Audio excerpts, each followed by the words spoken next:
Jeffrey Dahmer savagely murdered 17 males, with the youngest of them being only 14 years old. Stephen Hicks, who was born on June 22, 1959 in Cuyahoga Falls, Ohio, would become Dahmer's first victim on June 18, 1978, only 4 days shy of turning 19 years old.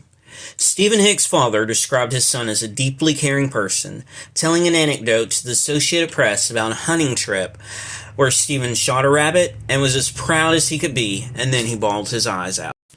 On June 8, 1978, Stephen Hicks graduated from Coventry High School. 10 days later, on June 18th, Stephen was hitchhiking his way to a rock concert at nearby Chippewa Lake Park. When Stephen did not come home that night, his parents just assumed he had forgotten to call, as he was known to stay out late. However, 6 days later, and after repeated calls to hospitals, there was no word on Stephen's whereabouts. He was then reported as a missing person. With no leads on his disappearance after several months of investigating, the search was classified as active but dormant. According to Carol Hewitt Varner, who was a detective who would later be assigned to what would become the county's only unsolved missing person case, it was like he had just disappeared. It was just this big mystery in the office. What happened to Stephen Hicks? During the summer after graduation, Dahmer had his childhood home to himself. As his parents had divorced, his dad was temporarily living in a motel and his mom had moved to Chippewa Falls, Wisconsin, along with his younger brother David.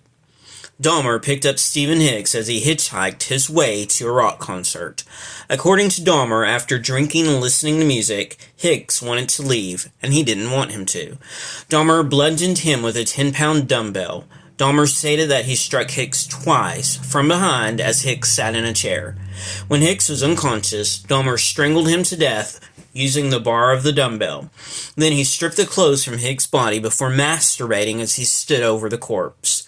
Dahmer then dissected Hicks' body in his basement and later buried the remains in a shallow grave in his backyard.